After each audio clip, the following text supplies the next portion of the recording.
बिस्मिल्लाहिर्रहमानिर्रहीम। अस्सलाम वालेकुम नादरीन, आप यूट्यूब चैनल देख रहे हैं। मैं इमरान ख़ान हूँ। सबसे पहले तो आपको मुफ्ती तकी उस्मानी साहब का एक स्टेटमेंट मैं सुना देता हूँ, ताकि ये जो शिया सुन्नी वाला फसाद एक पाकिस्तान में लगाया हुआ है लोगों ने, और वो बार बार ये कहते हैं जनाब कि ये शिया और ये सुन्नी है और ईरान जो है वो एक शिया मुल्क है और सुन्नी मुल्कों के साथ जाना चाहिए। ये लड़ाई हो ही नहीं रही शिया और सुन्नी के अंदर। मुफ्ती तकी उस्मानी साहब जो सुन्नी मकतबा फ़िक्र के लोगों के एक बहुत बड़े आलम दीन है, मुफ्ती हैं, बड़ा नाम है पाकिस्तान में इनका, ये इनका स्टेटमेंट आप सुन लें, ज़रा तसल्ली हो जाएगी बहुत सारे लोगों की। ये सुनिए आप। ईरान के बड़े हिस्से से जो शिया मजहब रखते हैं, हमें अकायद का इख्तिलाफ है, लेकिन खुदा के बंदो ये देखा करो कि किस वक्त किस बात का मौका है। क्या ये वक्त ऐसा है कि इसमें शिया सुन्नी इख्तिलाफात को हवा दी जाए? क्या अमेरिका ने इसलिए हमला किया कि वो तुम्हारे अकायद के खिलाफ रखता था? वो तो एक मुसलमान का नुमाइंदा चूंकि समझा जाता था, इसलिए उसके ऊपर हमला हो रहा है, और वो उसके मुकाबले में डट कर खड़ा हुआ है। उसकी तो इस लिहाज से हमें हिमायत करनी चाहिए। ले जी, आपने सुन लिया मुफ्ती तकी उस्मानी साहब को, तो बहुत सारे लोगों को तसल्ली हो जाएगी कि ये शिया सुन्नी मसला नहीं है, ये मसला अमेरिका और इसराइल का ईरान के ऊपर हमले का है। इस हवाले से मैंने एक सर्वे भी करवाया और वो सर्वे में लोग वोट डाल रहे हैं, बल्कि आप यहाँ पे भी अपनी राय दे सकते हैं। वो राय शामिल ज़रूर करेंगे अपने नेक्स्ट वीलॉग में कि पाकिस्तान को सऊदी अरब के साथ दिफाई मुआहदे के पेश नज़र ईरान के साथ लड़ाई में उतरना चाहिए या नहीं उतरना चाहिए। इसके ऊपर आप अपनी राय दे दें तो चीज़ें बड़ी क्लियर हो जाएंगी। अब नाजरीन, एक रिपोर्ट आई है आलमी सतह पर, और ये बड़ी खौफनाक रिपोर्ट है। ये पाकिस्तान को हिला देने वाली रिपोर्ट है, और ये तोहफा पाकिस्तान को पाकिस्तान की इंटेलिजेंस एजेंसियों ने और पाकिस्तान की मिलिट्री एस्टेब्लिशमेंट ने दिया है। पाकिस्तान जहाँ पे दहशतगर्दी लगातार ख़त्म हो रही थी, पाकिस्तान सयाहों के लिए एक बेहतरीन डेस्टिनेशन बन रहा था।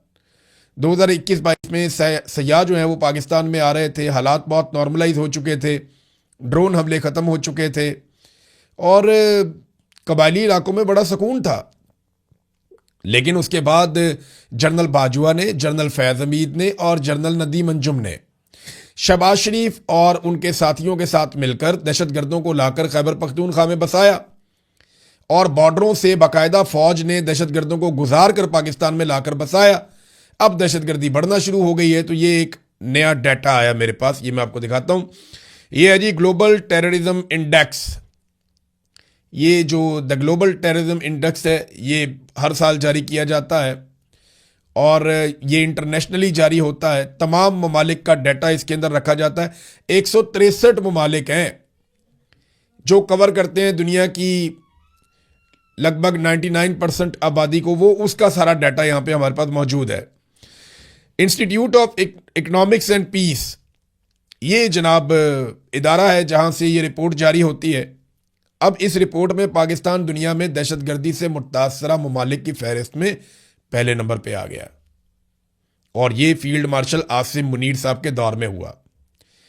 फील्ड मार्शल का टाइटल उन्हें मिल गया। एयरफोर्स ने तैयारे गिराए थे, ताहयात इस्तिस्ना भी उन्होंने ले लिया, 5 साल की एक्सटेंशन भी उन्होंने ले ली, और पाकिस्तान इस वक्त दहशतगर्दी से मुतासरा ममालिक की फहरिस्त में पहले नंबर पे है। अंदाजा करें आप, हमारा नंबर पहला है और हमारा रिकॉर्ड सबसे ज्यादा। और ये किस बुनियाद के ऊपर ये बनाते हैं? नंबर 1 दहशतगर्दी के वाकयात, नंबर 2 दहशतगर्दी में कितनी जानें गई, नंबर 3 दहशतगर्दी में कितने जख्मी हुए, नंबर 4 दहशतगर्दी में कितने लोगों को अगवा किया गया या उन्हें यरगमाल बनाया गया। इन 4 चीज़ों की बुनियाद पे वाकयात, कत्ल, जख्मी और अगवा करना, यरगमाल बनाना, इस नुक्ता नज़र से पाकिस्तान दुनिया में नंबर 1 आ गया। ये है जनाब पाकिस्तान की हालत। अफगानिस्तान के ऊपर हम इल्ज़ाम लगाते हैं कि दहशतगर्दी वो कर रहे हैं पाकिस्तान में, तो अफगानिस्तान दहशतगर्दी के मामलात पे नंबर 11 में है पूरी दुनिया में डाटा में। जो शाम है वो नंबर 6 पे है, जहाँ पे आप बदतरीन, जिसकी मिसालें आसिम मुनीर साहब, जिन जिन मुल्कों की आसिम मुनीर साहब ने मिसालें दी है ना कि आप लिबिया बन जाएंगे, आप शाम बन जाएंगे, आप इराक बन जाएंगे, आप अफगानिस्तान बन जाएंगे अगर पाक फौज ना हो, तो वो ये कहते थे ना हमें। तो ये देखें आप, इराक 16वें नंबर पे है दहशतगर्दी के इंडेक्स में, भारत 13वें नंबर पे है, यमन 25वें नंबर पे है, शाम 6ठे नंबर पे है, और एक मुल्क है बुर्किना फासो, ये अफ्रीकी मुल्क है, बहुत ही दूर दराज, ये पहले नंबर पे था पिछले साल, इस साल ये दूसरे नंबर पे आ गया। 2.25 करोड़ इसकी आबादी है, इतना कोई बड़ा मुल्क नहीं है ये। तो अफगानिस्तान नंबर 11 पे चला गया दहशतगर्दी के मामलात में, और पाकिस्तान पहले नंबर पे। ये तोहफा पाकिस्तान को पाकिस्तान की मिलिट्री एस्टेब्लिशमेंट ने इसलिए दिया कि उन्होंने इमरान खान को कमज़ोर करना था, उसकी सियासत को तबाह करना था। वो खैबर पख्तूनख्वा में तगड़े थे, लिहाजा खैबर पख्तूनख्वा में दहशतगर्दों को इंपोर्ट किया गया जानबूझकर। जो मौका था अफगान हुकूमत के साथ मिलकर दहशतगर्दों को ख़त्म करने का, वो मौका इन्होंने ज़ाया किया, और अब अफगानिस्तान के साथ अलग लड़ाई लड़ रहे हैं, दहशतगर्दी के वाक़यात अलग पाकिस्तान में हो रहे हैं। उम्मीद करते हैं कि दहशतगर्दी पाकिस्तान में ख़त्म होगी, क्योंकि दहशतगर्दी के साथ कोई भी मुल्क आगे नहीं बढ़ सकता, उसमें सियाहत नहीं आ सकती। यहां जो काम होता है ना, इमरान खान की मुखालफत में होता है। मिसाल के तौर पर इमरान खान साहब की मुलाकातें भी रोक दी गई, यानी ईद पे भी साबिक वज़ीर आज़म को अपनी फैमिली से मिलने की इजाज़त नहीं दी गई, उन्हें नए कपड़े भी नहीं दिए गए। ये हालात किए गए इमरान खान साहब के साथ। लेकिन जब नवाज शरीफ साहब जेल में थे, तो तब क्या हुआ था? ये खबर आई थी कि मुस्लिम लीग नून के सदर और अपोजिशन लीडर शहबाज शरीफ ने अहले खाना के हमरा अडयाला जेल में साबिक वज़ीर आज़म नवाज शरीफ और मरियम नवाज से मुलाकात की। नवाज शरीफ की वालदा, हमजा शहबाज, सलमान शहबाज, खानदान के दीगर अफराद और स्टाफ के लोग भी इस मुलाकात में मौजूद थे, यानी मुलाजिम शुलाजिम भी सारे गए हुए थे। शरीफ खानदान ने ईद पर नवाज शरीफ और मरियम नवाज से जेल में मुलाकात की दरख्वास्त की थी। वहाँ पे जनाब बेहतरीन इनको खाने शाने भी दिए गए, वहाँ इनको फैसिलिटेट किया गया। पंजाब हुकूमत ने इसके लिए स्पेशल इंतजाम करके इजाज़त भी दी थी। मुलाकात का दिन जुमेरात का होता है, लेकिन इसके बावजूद ईद वाले दिन छुट्टी के बावजूद मुलाकात की खसूसी इजाज़त दी गई। अंदाज़ा करें आप। और आज ईमान मज़ारी को मुलाकात की इजाज़त नहीं है। आज सनम जावेद और फलक जावेद के साथ भी यही हो रहा है। आज ईद की नमाज पढ़ने के लिए भी शाह महमूद कुरैशी को, इमरान खान को और जो बाकी लोग हैं, महमूद रशीद साहब हैं, एजाज चौधरी साहब हैं, उमर चीमा साहब हैं और दीगर लोग हैं, किसी को भी नमाज ईद की पढ़ने की इजाज़त नहीं दी गई। क्यों? क्योंकि इमरान खान साहब की मुखालफत में ये सारा काम किया जा रहा है पाकिस्तान में, और ये मिलिट्री एस्टेब्लिशमेंट कर रही है, कोई और नहीं कर रहा। हालात पाकिस्तान के इन्होंने यहां तक पहुंचा दिए हैं कि पीएसएल के मैचेस अब पाकिस्तान में ये खुले स्टेडियम्स के अंदर नहीं करवा पा रहे, यानी मैच होगा लेकिन फैंस नहीं आएंगे। बहाने लगाते हैं जनाब हम तो बहरान से बचने के लिए पैसा बचा रहे हैं। लोग अपने टिकट जिन्होंने खरीद लिए हैं वो आके तो वापस आने के लिए भी उन्होंने मोटरसाइकिल पे गाड़ी पे आना है, तो वही उनको आप मैच देखने के लिए आने दें। लेकिन नहीं, रीज़न कुछ और है। ये को पैसा वैसा नहीं बचा रहे। पैसा बचाना होता तो आईपीपी के साथ जो घटिया मुआहदे किए हुए हैं वो ख़त्म कर देते। आईपीपी जो बिजली पैदा करते ही नहीं है, लेकिन इसके बावजूद हम उन्हें बिल देते हैं, क्योंकि नवाज शरीफ साहब ने ऐसे घटिया मुआहदे आईपीपी के साथ कर लिए थे जो कौम के गले की हड्डी बन गए।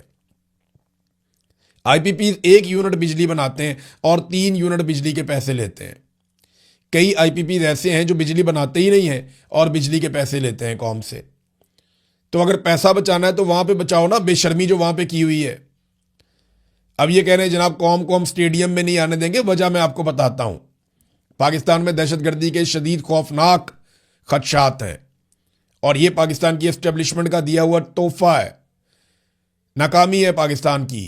ये वजीर दाखिला जो पाकिस्तान का है, वो पाकिस्तान में अपनी नाकामी को कह रहे जी हम क्योंकि हालात बचाने के लिए तो हम अब क्रिकेट के मैदान में फैंस को नहीं आने देंगे। मामला यह है कि ये इंतहाई गैर मकबूल हो चुके हैं। इन्हें खतरा है कि क्रिकेट के मैदान में लोग ईरान के हक में बात करेंगे, क्रिकेट के मैदान में लोग इमरान खान के हक में बात करेंगे, वो पहले भी होती रहती है। और क्रिकेट के मैदान में ये लोगों को इसलिए भी नहीं आने दे रहे कि दहशतगर्दी के बड़े खौफनाक खदशात हैं पाकिस्तान में। यहां इन्होंने पाकिस्तान को पहुंचा दिया, और ये कौम का सबसे पसंदीदा खेल है। लेकिन इसके बावजूद हालात ये हैं कि जो कौमी टीम का साबिक कोच है गैरी क्रिस्टन, उसने इंकशाफ किया है कि पाकिस्तान में कोचिंग के दौरान बहुत ज़्यादा मुदाखलत देखी है। पाकिस्तानी टीम के साथ काम के दौरान बाहर से गैर मामूली मुदाखलत और बैरूनी दबाव ने मेरे लिए हालात को खासा मुश्किल बना दिया था। कोच के लिए उस वक्त मौसर अंदाज में काम करना दुश्वार हो जाता है जब बाहर से मुसलसल शोर और दबाव मौजूद हो। यानी इधर हर किसी को अपना बेटा, अपना भतीजा, अपना रिश्तेदार, अपना दामाद उसको क्रिकेट खिलानी है, और इस चक्कर के अंदर सारे रल के पाकिस्तानी टीम का बेड़ा गर्क कर चुके हैं। यानी मेरा दामाद है, उसको कैप्टन बना दो, उसको ये करवा दो, उसको वो करवा दो। भाई जो खेलेगा मेरिट के ऊपर वही बनेगा ना। इंडिया ने मेरिट पे खिलाया, देखो बार बार वर्ल्ड कप जीतता है वो। आप अपने रिश्तेदारों को बीच में दबाते हैं बूट पॉलिश कर करके। तो इसकी वजह से फिर पाकिस्तान क्रिकेट का जो है वो बेड़ा गर्क हुआ है। और ये आप कहते हैं जनाब कि हम पेट्रोल बचा रहे हैं, तो बहरान से बच रहे हैं। तो इन्होंने अगर बचत करनी होती ना तो ये तैयारे ना खरीदते 11-11 अरब के, और उन तैयारों पे यूरोप की सैरें हो रही हैं। कोई इनवाइस नहीं दिखाई कि वहाँ पे ये कोई काम करने के लिए तैयारा गया था। बहरहाल इंटरनेशनल न्यूज़ की तरफ चलते हैं नादरीन। जो अहम तरीन खबरें हैं वो आपके साथ शेयर करते हैं। नादरीन, अल जज़ीरा इंग्लिश के मुताबिक इसराइली वज़ीर आज़म नेतन्याहू ने दुनिया के तमाम लीडरों से मुतालबा किया है, ख़ास तौर पे यूरोप के लीडर से, कि वो ईरान के खिलाफ अमेरिका और इसराइल की जंग में शामिल हो जाएं। अब देखें, नेतन्याहू ने मुतालबा किया है तो पाकिस्तान को फैसला तो करना पड़ेगा कि पाकिस्तान को नेतन्याहू की लड़ाई में जाना है या नहीं जाना। और पाकिस्तान के जो फील्ड मार्शल हैं वो तो ये कह चुके हैं, और वैसे भी पाकिस्तान बोर्ड ऑफ पीस में इसराइल के साथ एक इल्हाक में बैठा हुआ है, और बोर्ड ऑफ पीस के फैसलों के अंदर पाकिस्तान शामिल है, जो फ़लस्तीनी रियासत की बात नहीं करते बल्कि इसराइल की हिफाजत की बात करते हैं। बहरहाल उन्होंने कहा जी कि ईरान के खिलाफ सारे लीडर, सारे ममालिक मिलकर अमेरिका और इसराइल की जंग में शामिल हो जाएं। ये जो एक अराद में एक हमला किया ईरान ने, बड़ा खौफनाक हमला किया, उसमें बहुत बड़ी तादाद में इसराइली जो हैं उनके बारे में बताया जा रहा है कि शायद मारे गए, लेकिन कन्फर्मेशन कोई नहीं दे रहा। हाँ, ज़ख्मियों की तादाद कोई 100 से ज़ायद बताई जा रही है अब तक, क्योंकि इसराइल अपने नुकसान को छुपाता भी है। तो हमले की जगह से बात करते हुए नेतन्याहू ने कहा कि ईरान शहरियों को निशाना बना रहा है, जबकि उसके पास यूरोप तक हमला करने के भी हथियार मौजूद हैं। यानी यूरोप को भी डरा रहे हैं कि ये हथियार आप तक भी पहुंच सकते हैं ईरान के, उसके पास ये कैपेसिटी है, वो मार सकता है आपको। वो 4000 मील वाला मैंने आपको बताया था ना मिसाइल, ईरान ने कहा जी हमारा तो नहीं है, वो किसी ने चक्कर चलाया, फॉल्स फ्लैग किया है यूरोप को डराने के लिए। अब कुछ दिन पहले तक ये नेतन्याहू और डोनाल्ड ट्रंप क्या कह रहे थे कि ईरान नाकाम हो गया, उसके सारे हथियार हमने तबाह कर दिए, ख़त्म कर दिए, और बिल्कुल 8% रह गए हैं, वो भी 1-2 दिन में, चंद दिन में ख़त्म हो जाएंगे। चंद दिन पहले तक ये कह रहे थे कि ईरान जंग हार चुका है और अब ईरान मुज़ाकरात की भीख मांग रहा है। थोड़े दिनों पहले तक ये बातें कर रहे थे ना, लेकिन अब हालात ये पैदा हो गए हैं कि उसी ईरान के खिलाफ ये दुनिया को कह रहे हैं कि हमारे साथ मिलकर उसी ईरान के खिलाफ लड़ो। और हालात ये हैं कि स्विट्ज़रलैंड ने अमेरिका को असले की बरामदात रोक दी हैं अपने आप को गैर जानिबदार रखने के लिए। नेटो के फौजी इराक से धड़ाधड़ निकल रहे हैं और वो कह रहे हैं जी हम इस लड़ाई का हिस्सा नहीं बनना चाहते। ईरानी फौज ये बात कर रही थी और उन्होंने बाकायदा इसका क्लिप बना के वायरल भी किया हुआ है। उन्होंने यूरोप को ये ऑफर करवाई कि अगर अमेरिका ग्रीनलैंड में कब्जा करने आता है और आपसे नहीं रोका जाता तो आप हमें बताइएगा, हम अमेरिका को रोकेंगे। अब आबनाए हुर्मज़ पे जो अमेरिका की दुर्गत बनी है, उसके बाद तो ईरान का ये दावा करना बनता भी है। अमेरिका ने जो 48 घंटे का अल्टीमेटम दिया हुआ है उसमें से भी कोई 12-14 घंटे अब गुजर गए हैं, और बाकी जितने घंटे बचे हैं उनके बाद क्या सूरत हाल होगी इसके बारे में हम कुछ कह नहीं सकते। अमेरिका को कितने इत्तेहादी मिलेंगे, बहरहाल नुकसान तो उनका लगातार हो रहा है। एक और अमेरिकी F-15 तैयारा भी निशाना बन गया, उसकी वीडियो भी जारी की है बाकायदा ईरान ने। आबनाए हुर्मज़ के नज़दीक ये आया था और इसकी वीडियो जारी की गई कि इसको निशाना बनाया गया है। दूसरी जानिब ईरान ने 2 किस्म के स्टेटमेंट दिए हैं। एक, उनके सदर ने स्टेटमेंट दिया है कि हमारा किसी भी बरादर मुल्क से कोई तनाज़ा नहीं है, और ईद के ऊपर उन्होंने ये पैगाम दिया कि सहूनी रियासत हमारे इख्तलाफात का फ़ायदा उठाना चाह रही है, हमें इससे बचना चाहिए। जबकि इराकची ने कहा कि ये जंग हम पर मुसल्लत की गई है, हम तो ये जंग लड़ना ही नहीं चाहते थे, लेकिन ज़बरदस्ती हमारे ऊपर ये जंग मुसल्लत की गई है। अब ईरान ने यूएई को एक बड़ी खौफनाक धमकी लगाई है। ये यूएई को वार्निंग जारी की है कि अगर अपनी सरजमीन से ईरान पर हमलों की इजाज़त जारी रखी तो आपको तबाहकुन हमलों का सामना करना पड़ेगा। हमने पहले भी कहा था और अमली तौर पर साबित भी किया है, हम अपनी ज़मीन और कौमी खुदमुख्तारी के खिलाफ होने वाली किसी भी जारियत का मुंह तोड़ जवाब देंगे। यूएई को मुतनब्बा करते हुए उन्होंने कहा कि जी खलीज फारस में वाक़े ईरानी जज़ायर अबू मूसा और तनब बुजुर्ग की जानिब अगर यूएई के इलाकों से कोई कार्रवाई हुई, कोई जारियत हुई, तो ईरानी मुसल्ला अफवाज रियासुल खैमा की रियासत को बराह रास्त तबाहकुन हमलों के निशाने पर रखेगी। अब ये रियासुल खैमा जो है ना, ये याद रखिएगा, ये यूएई का वो इलाका है जो आबनाए हुर्मुज़ के बिल्कुल ऊपर है। अगर आबनाए हुर्मुज़ को अमेरिका ने प्रैक्टिकली आकर खड़े होकर खुलवाना है ना, तो वो इस जगह पे उन्हें आना पड़ेगा। सामने वाली साइड पे ईरान है, इस तरफ फिर अमेरिका आएगा, यहां से ये एक दूसरे को मिसाइल मारेंगे, तो इस तरह से ये आबनाए हुर्मुज़ पे कंट्रोल करने की कोशिश करेंगे, क्योंकि एक तरफ ये एरिया है रासुल खैमा का। तो उसके बारे में तंबीह जारी की है और रासुल खैमा में लोगों की एक इवैक्यूएशन भी हो रही है। ये भी मुझे वहाँ से अब कुछ लोगों ने इतला दी है, लेकिन क्योंकि देखें खौफ फैल जाता है, तो जब तक तस्दीक ना हो जाए मुकम्मल तौर पे, कोई बैनुल-अक़वामी सतह पे खबर ना आ जाए, तब तक हम उससे गुरेज करते हैं। क्योंकि यहाँ तो इतनी कहानियाँ हैं मार्केट में, एक से बढ़ के एक झूठ लोग बोल रहे हैं, पुरानी तस्वीरें निकाल के लगा देते हैं कि जनाब ये हो गया वो हो गया। तो जो चीज़ें मुस्तनद हैं, जिनकी मैं आपको तस्दीक कर सकता हूँ, वही चीज़ें मैं आपके सामने रखूँगा। बरतानिया की एक न्यूक्लियर आबदोज़ है, उसके बारे में बताया जा रहा है कि वो बहरे अरब में पहुँच गई है और ये इसी जंग के तनाजुर में पहुँची है। ये न्यूक्लियर हमला करने की कैपेसिटी रखती है। ये एक बहुत बड़ी डेटरेंस है बरतानिया की जो यहाँ पे पहुँची है। लेकिन बरतानिया ने खुद तो ये कहा कि वो किसी भी लड़ाई का हिस्सा नहीं बनना चाहते। शुमाली कोरिया का इस मरतबा कॉन्फिडेंस बहुत ज़्यादा है, पहले ऐसे नहीं था। जब इराक के ऊपर अमेरिका ने अपने इत्तहादियों के साथ मिलकर 2003 में हमला किया था, तो किम जोंग उन जो हैं ये गायब हो गए थे 50 दिनों के लिए।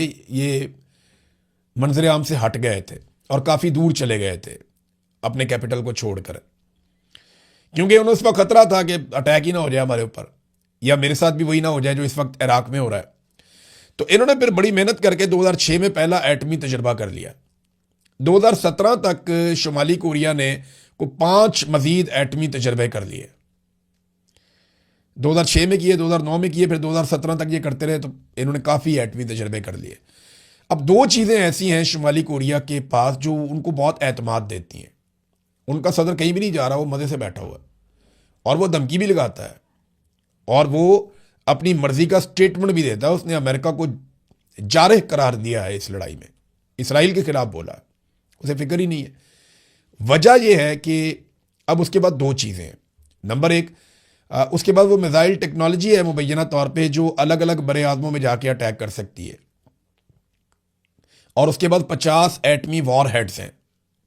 यानी एक तो वो अमेरिका तक ले जाके अपने मिसाइलों को अटैक कर सकता है, उसके मिसाइलों की रेंज बहुत लंबी है, और दूसरा उसके बाद 50 एटमी वॉर हेड्स हैं और 40 मजीद वो बना सकता है। जो आलमी रिपोर्टें हैं, IAEA की जो रिपोर्ट है वो यही कहती है कि इसके पास 50 एटम बम हैं और ये वॉर हेड्स हैं और ये मजीद 40 बना सकता है जब इसको ज़रूरत पड़ेगी। नाज़रीन, अमेरिका और ईरान का नुकसान कितना हुआ देखिए ना। ये मुकाबला तो अमेरिका, इसराइल और ईरान के बीच में है।